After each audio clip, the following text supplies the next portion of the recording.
Olá, caros alunos, sejam todos muito bem-vindos a mais uma atividade prática da nossa disciplina de parasitas, relação parasitas-hospedeiro, né? Estamos aqui novamente hoje para dar andamento na nossa atividade prática número 3 da nossa disciplina de relação parasita-hospedeiro, né?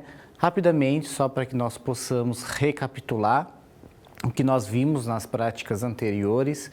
Então, na nossa primeira atividade prática desta disciplina, nós abordamos o método de Hoffmann, que é um método que tem como princípio a sedimentação espontânea e é um dos métodos mais utilizados hoje dentro da parasitologia para a identificação de algumas formas parasitárias. Vimos nesta atividade prática número 1 também sobre a identificação de as técnicas para a confecção de lâminas para a identificação de hemoparasitas. Então vimos lá naquela atividade prática número 1 o esfregaço estirado, né, ou esfregaço sanguíneo, e também vimos a gota espessa, que são duas técnicas para a identificação e visualização de hemoparasitas. Na nossa atividade prática número 2, nós falamos um pouco sobre esses hemoparasitas. Então abordamos, através da análise microscópica de lâminas já confeccionadas, a identificação destes hemoparasitas, né? Então, sendo assim, hoje nós damos andamento na nossa atividade prática, hoje na nossa atividade prática número 3, onde nós vamos falar sobre protozoários intestinais e protozoários causadores de infecções transmissíveis, né? Então, vamos lá, convido todos vocês para iniciarmos a nossa prática de hoje.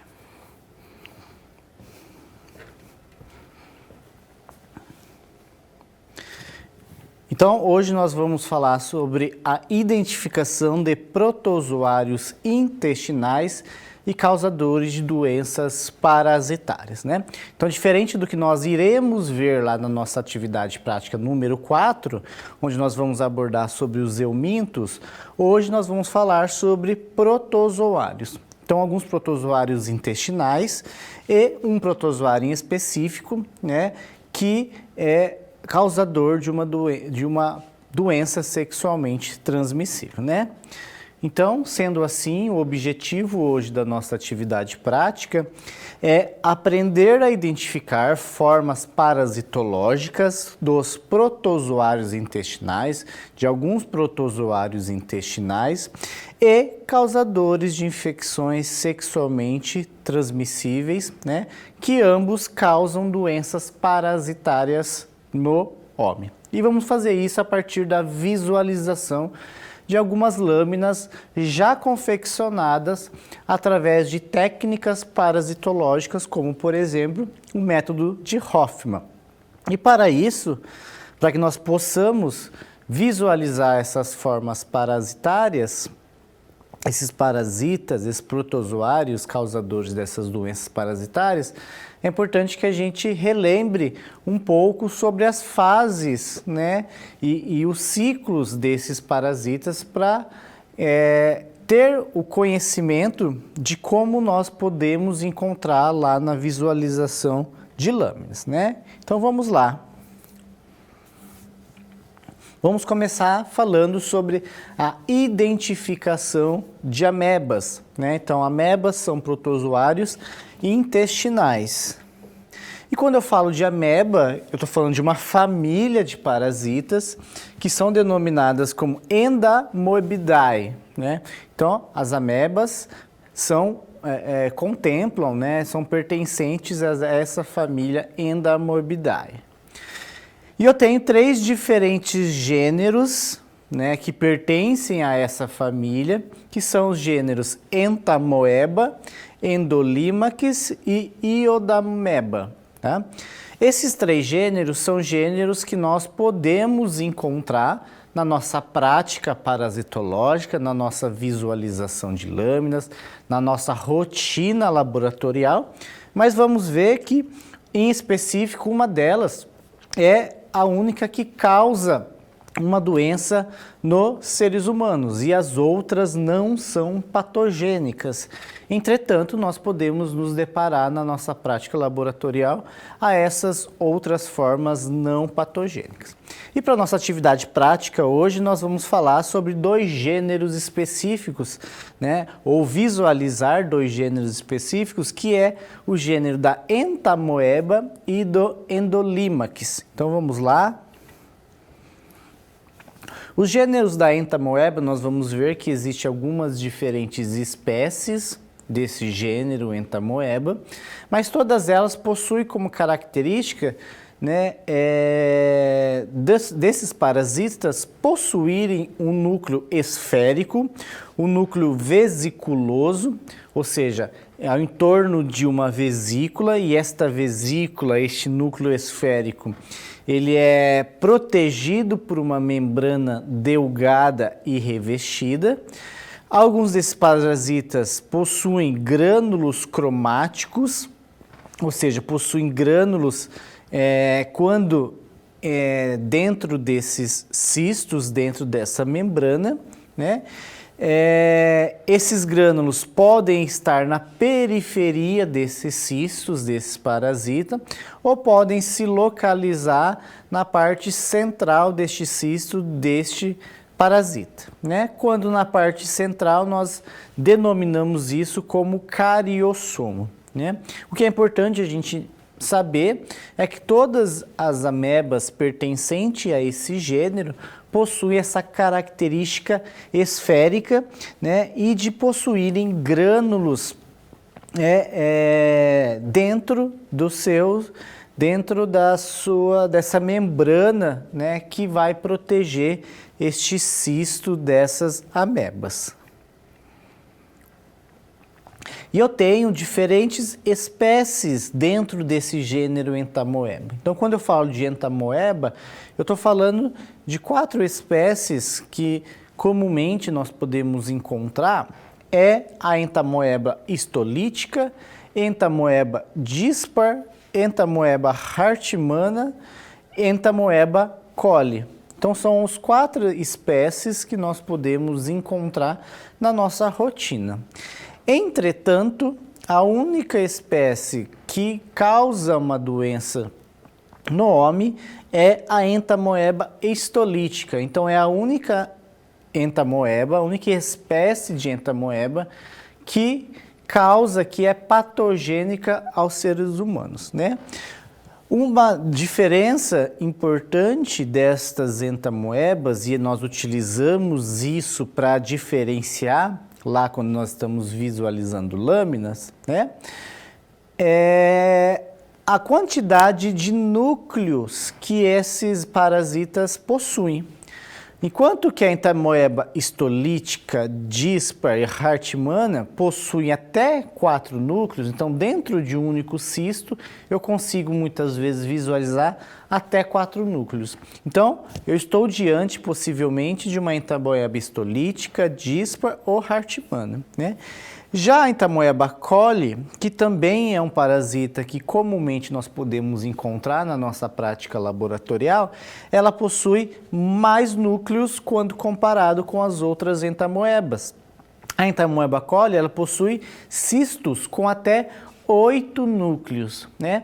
E esse entendimento da quantidade de núcleos nos permite a diferenciação na visualização das lâminas, né? Então é importante a gente ter um entendimento dessas diferenças para que quando a gente vai para a visualização de lâminas, nós conseguimos diferenciar as principais espécies, né? Lembrando mais uma vez que a Entamoeba histolítica é a única que é patogênica dessas entamoebas. E a Entamoeba histolítica ela é patogênica e causadora da amebíase, né? Que é a doença causada pela infecção, pela contaminação do ser humano pela Entamoeba histolítica. Então aqui a gente consegue observar, então, cistos dessas entamoebas. Então nesta imagem nós observamos observamos cisto da entamoeba histolítica, né? Então aqui, entamoeba histolítica, vamos retornar, entamoeba histolítica. Observamos também cistos da entamoeba coli, e aí observe a diferença da quantidade de núcleos quando comparado com a entamoeba histolítica e a entamoeba hartmanni, né? E aqui um cisto de entamoeba hartmanni. Lembrando que desses três, a única patogênica ao ser humano é a entamoeba histolítica, tá?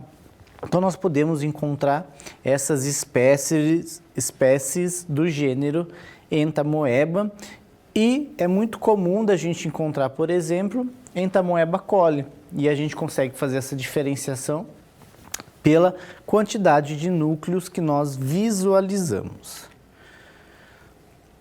Então, a amebíase, que é a infecção resultante da contaminação do ser humano pela entamoeba histolítica.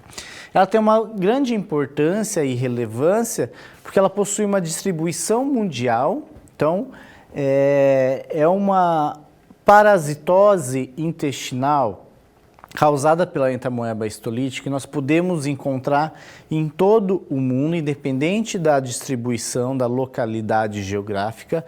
Possui uma elevada incidência, então a quantidade de parasitoses causadas pela entamoeba histolítica é grande, né? E pode, em algumas situações, causar quadros patológicos graves, né? Grande maioria, uma boa parte dos quadros causados pela entamoeba histolítica são quadros leves, né? São quadros intestinais, mas existe sim a possibilidade de causar quadros patológicos graves e, embora seja raro, pode acontecer de eventualmente serem quadros fatais. E como que é o ciclo parasitário desta entamoeba, né? Para que a gente consiga saber o que nós podemos encontrar na visualização das nossas lâminas, né?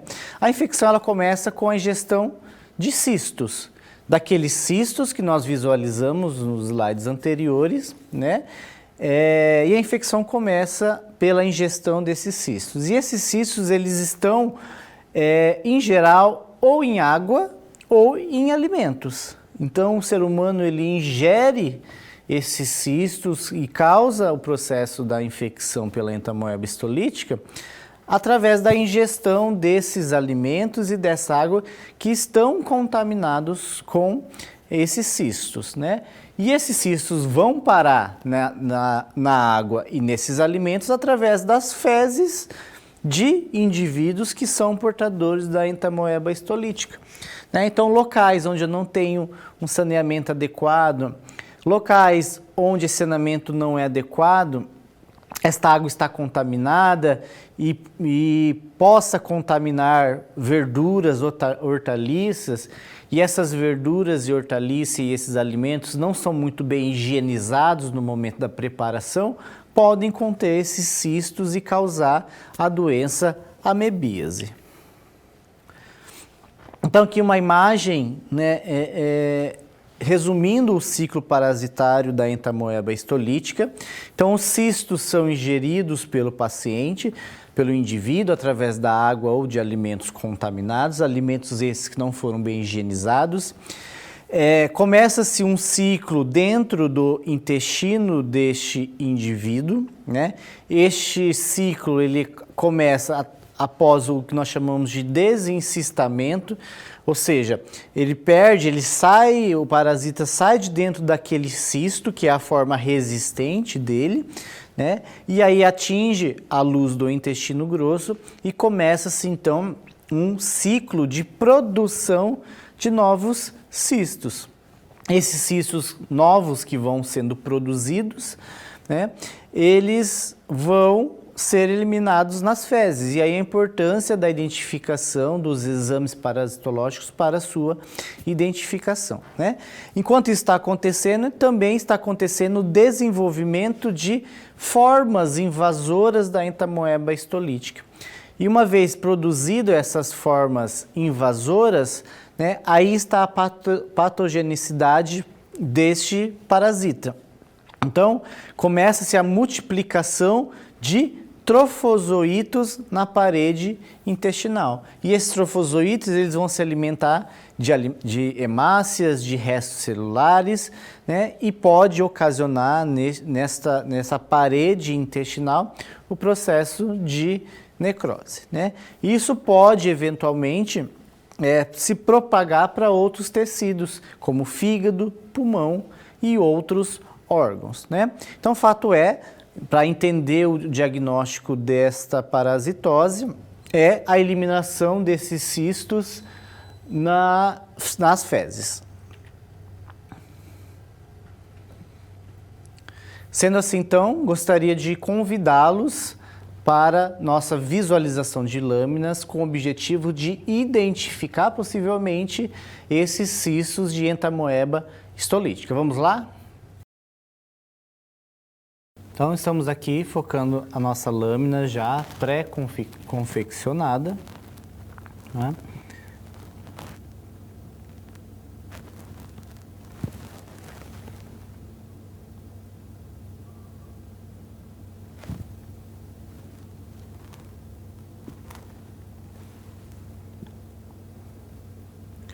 E aqui, na objetiva de 10, tá?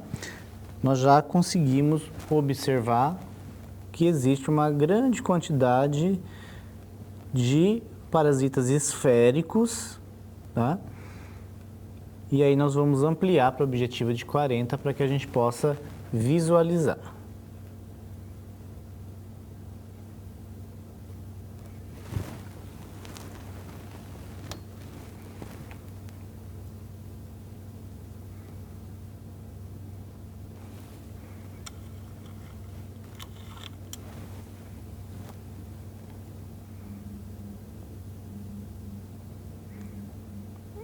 Então, aqui nessa imagem, né, nós estamos vendo vários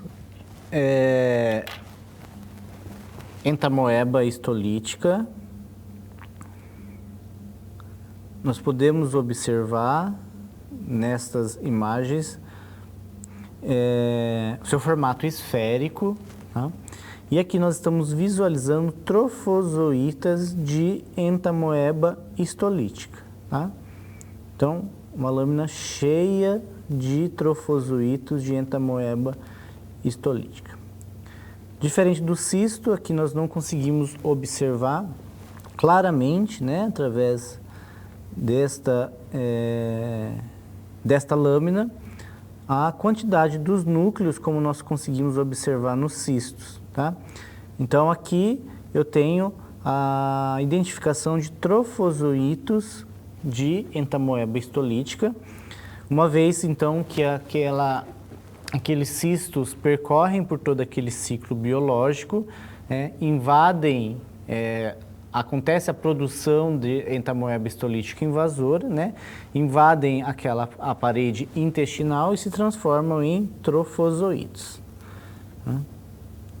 Então podemos observar aqui uma quantidade grande de trofozoítos de entamoeba histolítica.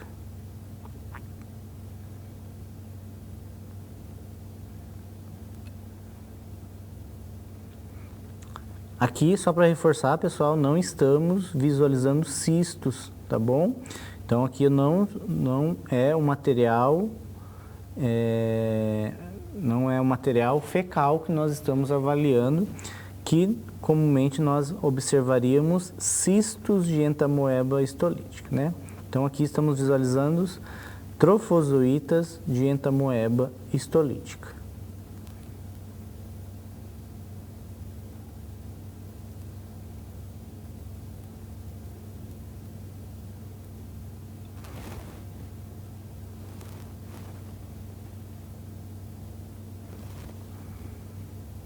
um campo com vários trofozoítas de entamoeba histolítica.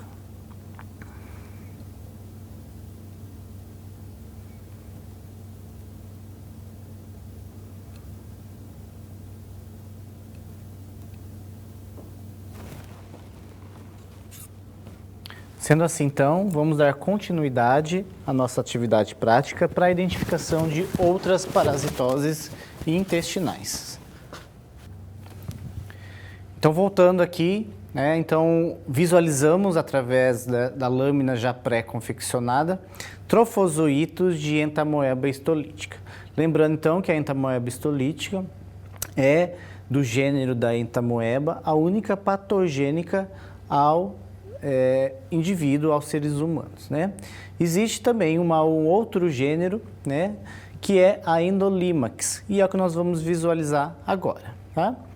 Então, dentro do gênero da Endolimax, nós temos a Endolimax nana, né, que é uma ameba, então pertence à família de amebas, né?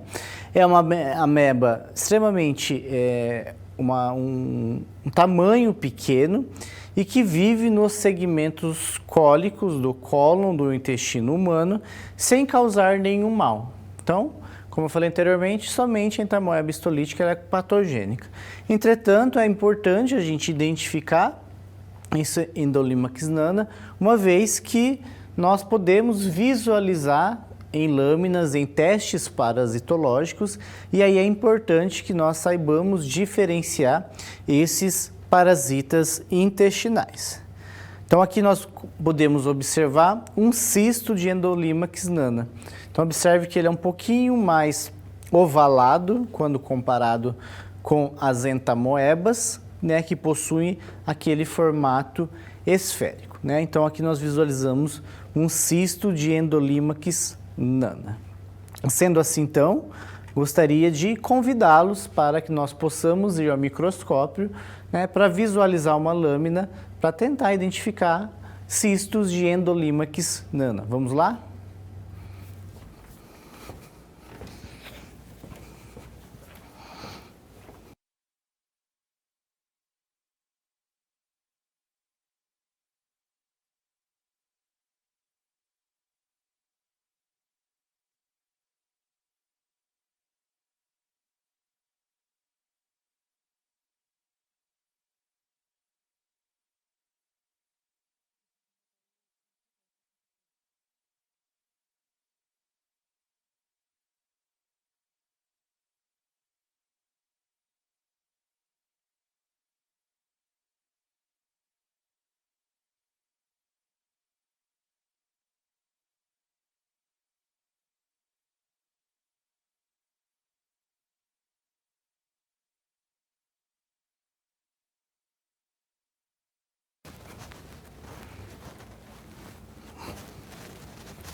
Então estamos aqui na objetiva de 10, tá? E aqui nós estamos com uma lâmina de parasitológico de fezes, né? Então que foi submetida a uma análise parasitológica, né? Então vamos andar um pouco na objetiva de 10 para que a gente consiga observar. Então observe bastante artefatos, bastante detritos provenientes do material. E aqui bem no centro dessa imagem eu tenho aqui o que parece ser um cisto, né? Então vamos para a objetiva de 40 para que nós possamos confirmar se é um cisto ou não.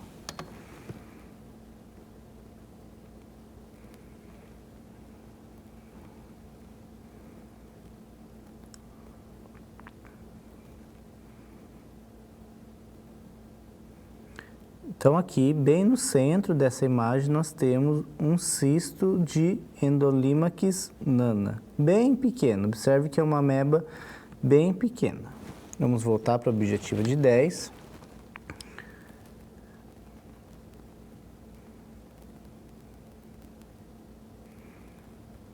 Nós temos outros parasitas aqui nesse material, tá? Que não vamos detalhar nesse momento.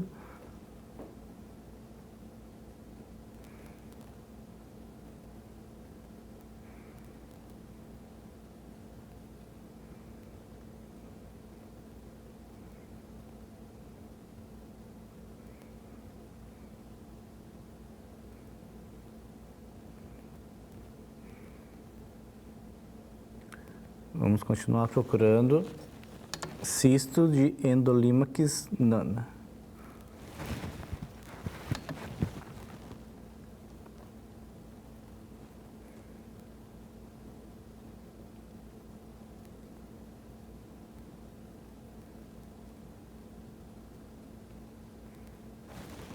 Vamos passar para o objetivo de 40.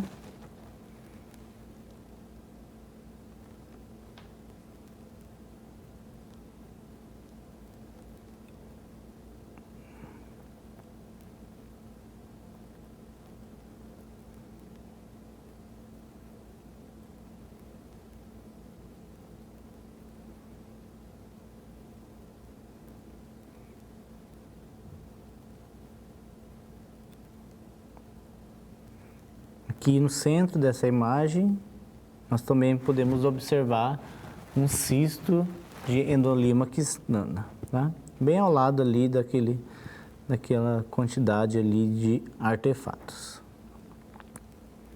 Vamos continuar visualizando. Tenho aqui outros parasitas que nós não vamos entrar em detalhes, mas aqui neste campo, né, eu posso observar um cisto de entamoeba, né? Consigo observar ali 4 núcleos, então um cisto de entamoeba. Vamos visualizar se nós encontramos outra Endolimax nana.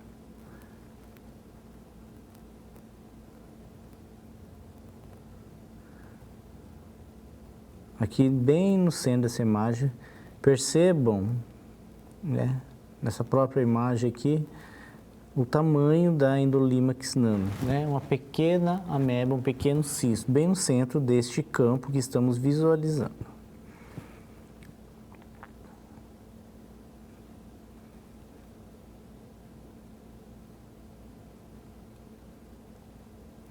Temos outros parasitas, não vamos entrar em detalhes.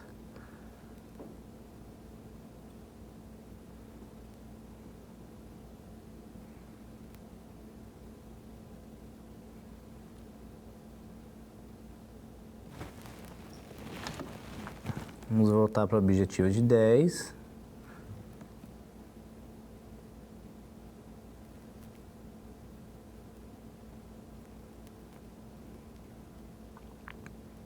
Parece que tem um cisto nesse campo, vamos aumentar para o objetivo de 40.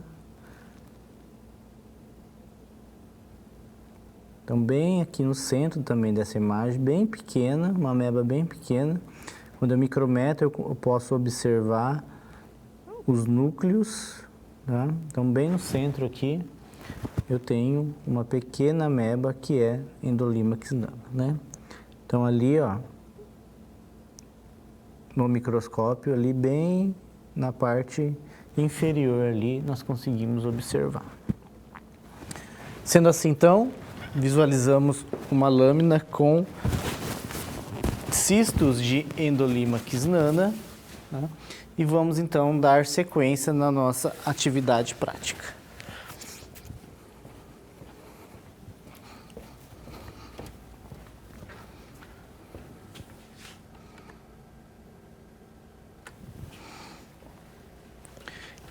Então visualizamos nessa última lâmina cistos de Endolimax nana, que é um gênero dentro da família das amebas, porém é um gênero que não causa nenhum mal ao homem, né?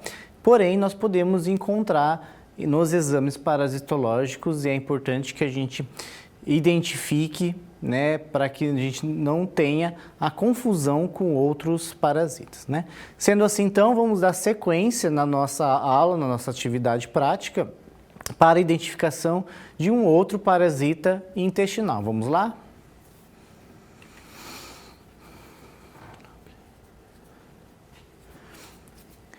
Agora nós vamos falar sobre a identificação de flagelados de vias digestivas e gênito-urinárias. Tá? Nós vamos falar agora de dois parasitas, de dois protozoários, que ambos têm uma característica em comum, que é o fato de serem parasitas flagelados. Tá?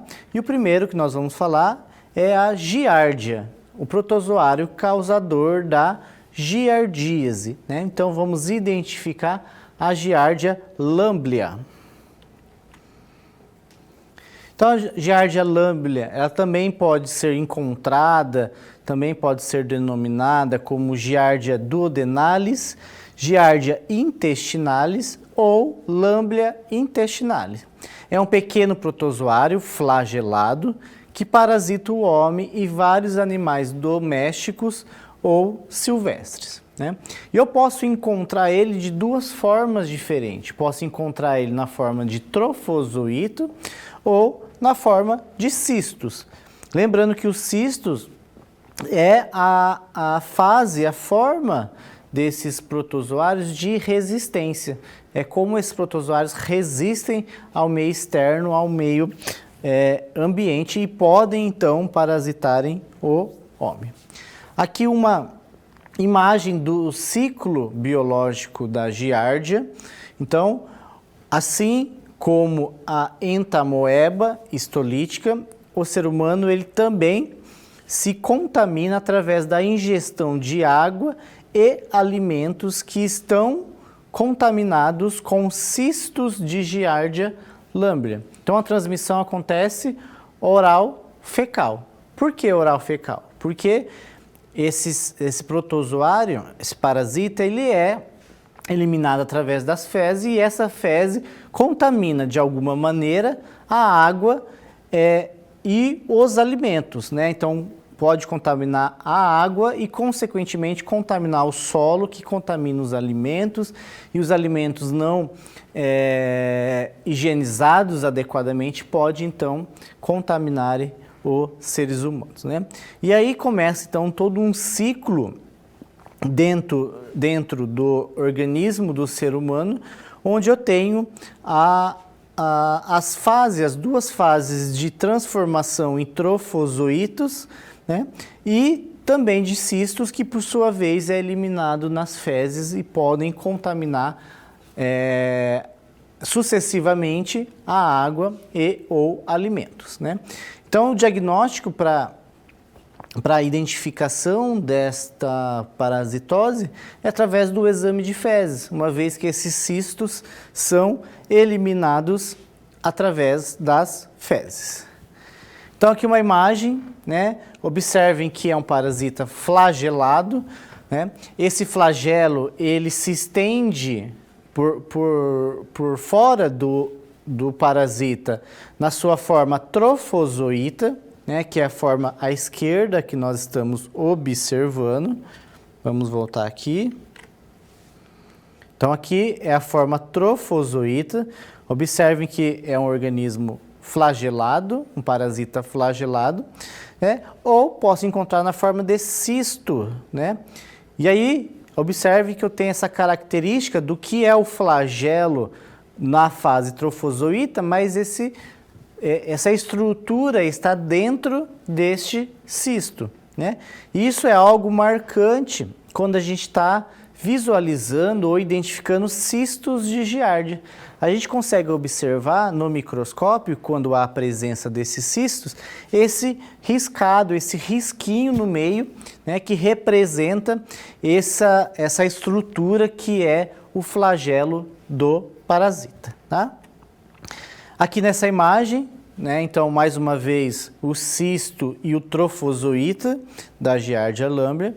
E aqui à direita, duas imagens, né, tanto do cisto quanto do trofozoíta. Né? Então observe nos cistos que nós conseguimos, isso através do processo de micrometrar o microscópio, nós conseguimos observar algumas vezes esse riscadinho no meio do cisto que representa essa estrutura, este flagelo da Giardia lamblia. Né? E aqui nós conseguimos observar, parece que popularmente a gente chama de fantasminha, a gente consegue observar essa estrutura no centro do parasita, né, do trofozoíta, né? E a gente consegue observar esses dois núcleos parecendo essa carinha de fantasminha, né? Então nós podemos, existem essas duas fases, essas duas formas da Giardia lamblia. Nas fezes nós vamos encontrar os cistos, uma vez que esses cistos são eliminados através do material biológico fezes, através do material biológico fecal. Sendo assim, então, convido novamente para identificarmos em lâmina essas formas da Giardia lamblia. Vamos lá?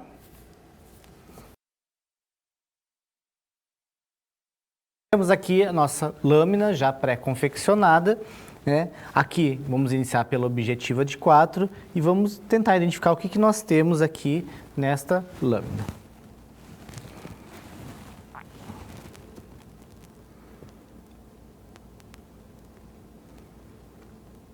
Então aqui na nossa objetiva de 4, né? Então focamos, conseguimos focar. E aí vamos para a nossa objetiva de 10, para tentar identificar o que nós temos aqui nesta lâmina. Então estamos focando aqui, né? Estamos na nossa objetiva de 10, né? Então observe que estamos com material fecal aqui, né? Estamos aqui na objetiva de 10, parece que eu tenho algo aqui no centro, vamos passar para a objetiva de 40. Então aqui bem no centro desse campo a gente consegue observar um cisto de Giardia lamblia, né? Se a gente micrometrar, a gente consegue observar aquele risquinho, né, característico, né, que é representante a estrutura do flagelo deste parasita, né? Vamos continuar andando. Nosso objetivo de 10.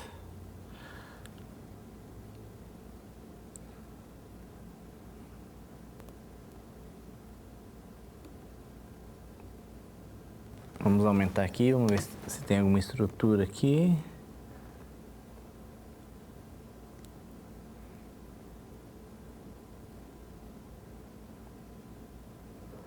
Aqui também, bem no centro dessa imagem, se a gente micrometrar, a gente consegue observar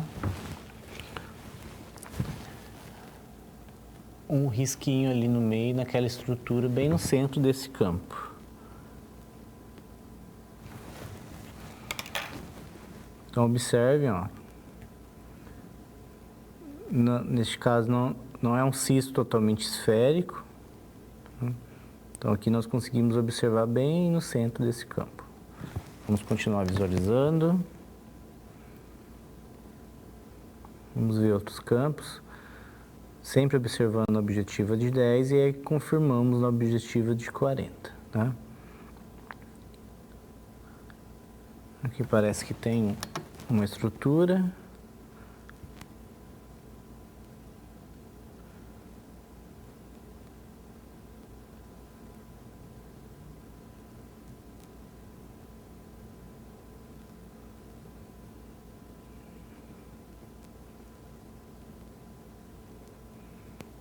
Aqui no centro dessa imagem também observamos um outro cisto de Giardia lamblia, né? Então, como falado anteriormente, se a gente observar, se a gente micrometrar bem, nós conseguimos observar aquele risquinho que trata-se da estrutura do flagelo deste parasita, né? Neste caso aqui, esse parasita está no formato de cisto, na sua forma de cistos. Vamos dar uma andada aqui na objetiva de 40 para a gente ver se identificamos outra Giardia.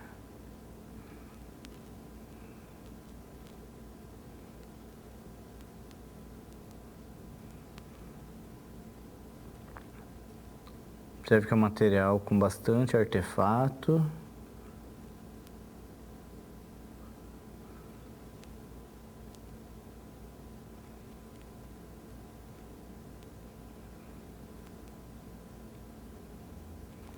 Aqui novamente, no centro dessa imagem, nós conseguimos observar, se a gente micrometrar bem, a estrutura que representa o flagelo no cisto de Giardia lamblia. Sendo assim, então, visualizamos cistos de Giardia lamblia nesta lâmina e agora vamos dar sequência à identificação do último parasita da nossa prática de hoje.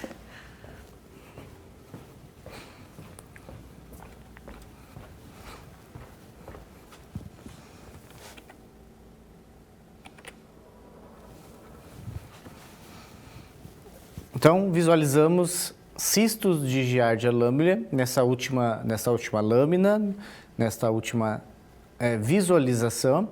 E agora vamos para o último parasita da nossa aula, da nossa atividade prática de hoje. Vamos lá?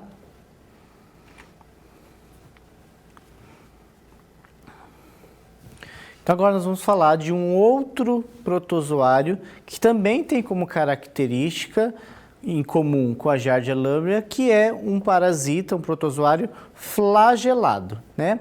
Então, nós vamos falar agora sobre a identificação de Trichomonas vaginalis. Então, a Trichomonas vaginalis, ela tem um formato alongado, um formato mais oval e não um formato cilíndrico, como as outras formas que nós vimos. É um parasita que mede em torno de 10 a 30 micrômetros de comprimento por 5 a 12 comprimentos de largura. O Trichomonas vaginalis tem como característica, assim como a Giardia lamblia, de possuírem esses flagelos. A Trichomonas vaginalis, ela possui 4 flagelos livres, né, que partem de uma porção, né, de uma depressão, de um local no polo anterior a este parasita, né? Então, esses flagelos saem de uma extremidade anterior desse parasita e se dirigem para a região frontal deste parasita, né? O Trichomonas vaginalis, ele é o parasita que causa a tricomoníase, né? Então, que causa a doença tricomoníase. Então, aqui a gente consegue observar o Trichomonas vaginalis, que é um parasita que que pode habitar o aparelho gênito-urinário. Observem que eu tenho 4 flagelos, né? E esse flagelo ele sai desta porção anterior que nós falamos, essa depressão da porção anterior, e esses flagelos são, então, nós conseguimos observar, então, esses flagelos que saindo desta porção, né? Então, a Trichomonas vaginalis é o agente etiológico causador da tricomoníase. É um protozoário característico, né, de manifestações clínicas, e uma dessas manifestações, a mais frequente, é a leucorreia. Então, a leucorreia consiste, né, na produção de um corrimento abundante, geralmente é um corrimento esbranquiçado, não tem a presença de sangue, né, então isso faz com que seja uma coloração esbranquiçada, podendo ter origem em vários locais, né, do sistema gênito-urinário. E não somente em mulheres, mas em homens também. Então, pode ter origem na vulva, na vagina ou no cérvix uterino nas mulheres, né? Então, pode ter esse corrimento causado pela presença da Trichomonas vaginalis nessas localidades do sistema gênito-urinário das mulheres, né? E nos homens também podem ser acometidos por esse parasita, né? Então, o diagnóstico ele é feito através da análise desta secreção, da secreção vaginal, principalmente da secreção vaginal nas mulheres, né? E nos homens pode ser feito através do sedimento urinário ou secreção uretral, uma vez que esse parasita ele abriga esses canais, essa localidade do sistema gênito-urinário, né? Então ele pode ele pode ser eliminado através da urina, né? Então, ser utilizado o sedimento urinário ou secreção uretral nos homens. Aqui uma imagem, né, Trichomonas vaginalis em secreção vaginal. Então, aqui muito bem característico, né? Então, percebam que ele tem esse formato um pouco mais ovalado, né? Não é um formato esférico, não é um formato cilíndrico, né? Formato mais ovalado, que tem uma extremidade que onde representa de onde saem esses flagelos. Esses flagelos nem sempre é possível visualizar, né? Mas a gente consegue observar nesta imagem, né? Então, bem no centro, aqui, o parasita Trichomonas vaginalis, tá? Então, gostaria de convidá-los, então, para tentarmos visualizar em uma lâmina este parasita Trichomonas vaginalis. Vamos lá? Então, a nossa lâmina na objetiva de 4, né? Vamos alterar para a objetiva de 10.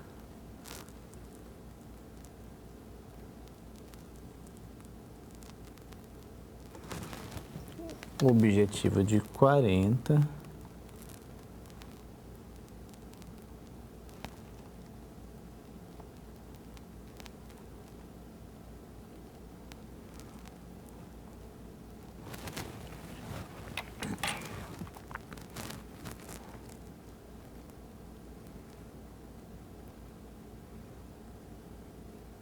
Vamos focar. A Trichomonas vaginalis não é um parasita fácil de ser encontrado nessas secreções, né? Então aqui a gente consegue observar. Vamos fazer mais um aumento. Então aqui nós estamos focando, visualizando uma lâmina, tá? Pré-confeccionada. E aqui nós estamos visualizando uma lâmina de uma secreção, né? Uma secreção vaginal, né? Por este motivo, nós estamos visualizando a nossa objetiva de 100 utilizando óleo de imersão, né? Então aqui bem no centro a gente consegue observar, né? De forma bem clara, né? Aqui, então, nós conseguimos observar nesta lâmina vários bacilos, né? E bem no centro aqui a gente consegue observar um Trichomonas vaginalis, né?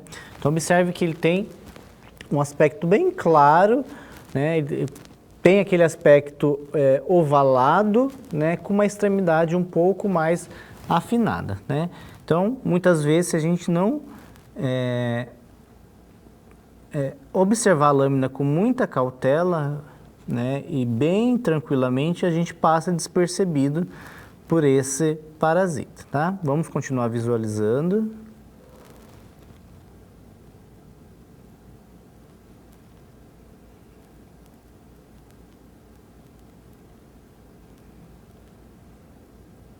Aqui no centro, também, uma outra Trichomonas vaginalis.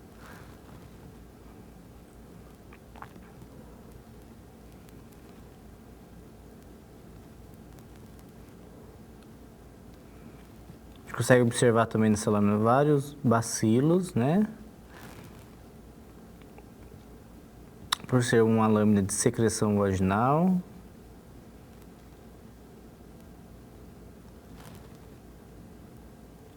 Então aqui bem clarinho, um outro Trichomonas vaginalis.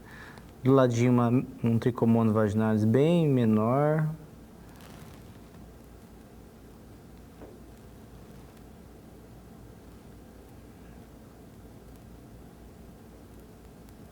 Vamos continuar visualizando, vamos ver se nós encontramos mais.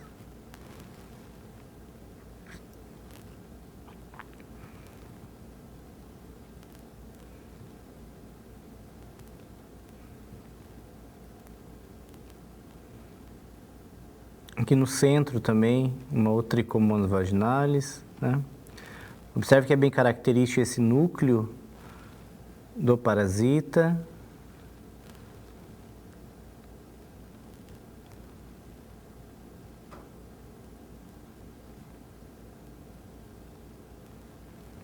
o formato ovalado, com uma extremidade aqui também um pouco mais claro, bem no centro dessa imagem a gente consegue visualizar uma Trichomonas vaginalis.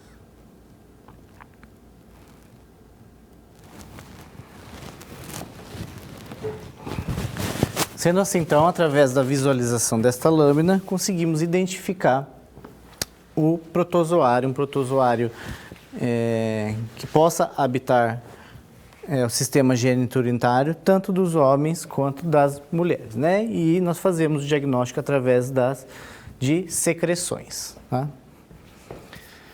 Sendo assim, então, nós concluímos a nossa atividade prática de hoje.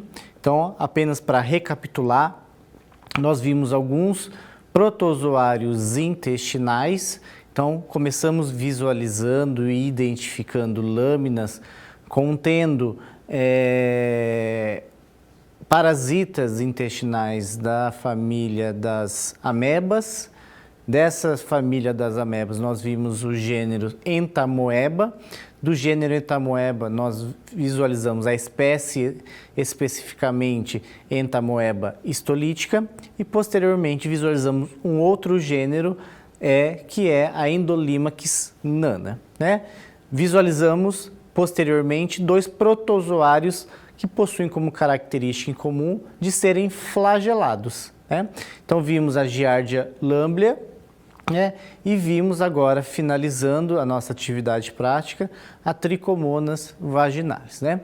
Que é um parasita que pode habitar o sistema gênito-urinário, né? E a gente consegue fazer o diagnóstico e a identificação desse parasita através de secreções, né? E também conseguimos identificar através do sedimento urinário em homens, né?